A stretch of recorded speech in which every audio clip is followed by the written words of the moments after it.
What if one of the world's most famous street artists accidentally created one of the most powerful cards in the tarot deck?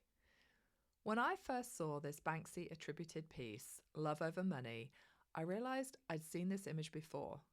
In the tarot cards, it's the magician.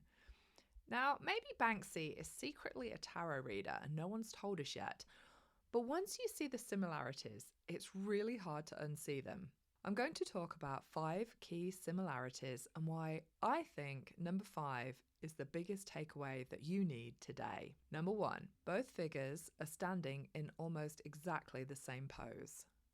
One hand reaches upward towards the heavens, the spiritual realm, inspiration, divine guidance, and the other hand points downward towards the earth. And if you know the Magician card, you'll recognize this immediately. It's the ancient principle of as above, so below. The idea that we can take inspiration, wisdom, love, and energy from the spiritual realm and bring it into physical reality. In other words, it's manifestation, not wishful thinking and not sitting on the couch waiting for the universe to do all the work. We're taking what is available to us spiritually and we're creating something tangible with it here on earth. Number 2, another thing I loved about both the images is the stillness. Neither figure is rushing or looks frantic. They're not desperately trying to force life to happen.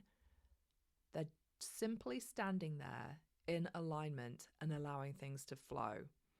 And I think this is such an important reminder because so many of us spend our lives running around trying to make or force things to happen. And I know I'm guilty of that on many an occasion. But so many of our powerful breakthroughs arrive when we become still enough to receive them, when we stop pushing, when we listen, when we allow things to unfold through us rather than forcing it. Number 3, another similarity is the use of white. In the tarot, the magician wears a white robe representing purity of intention and connection to higher wisdom. And Banksy's figure is wearing the street version of the same. To me, both images remind us that our greatest gifts often come through when we operate from a place of authenticity rather than ego. Number 4, both cards feature red. The magician wears red, Banksy's figure includes red, and for me that represents action, passion, courage, and life force energy. Because stillness alone, while important, isn't enough. Spiritual insight isn't enough. At some point, we have to act. We have to bring our visions into reality. And we must create. And number 5, this is my key takeaway for you today. It's one of my favorite details in the Magician card. It's on the table in front of him. All 4 suits of the tarot. And it's a reminder that we already possess every tool that we need. Nothing is missing.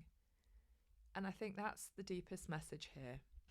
You already have more within you than you think. You have the gifts, the wisdom, the creativity, the intuition, and the ability to create something meaningful. So the question isn't whether you have what it takes. You do. The question is whether you're going to use it. So I'd love to know in the comments, which version do you prefer? Are you all about the Banksy street art version, or do you love the tarot version? I hope that this message today, you take it as your sign to stop waiting, stop doubting, and to start sharing your gifts, and to bring more love into the world, and to create more abundance, to take action on the thing you've been putting off, because, as the magician reminds us, you already have everything you need. And if you'd like an intuitive tarot reading to explore what you're being called to create next, then let's do it. I'd love to. You'll find the booking link below. I'll see you there.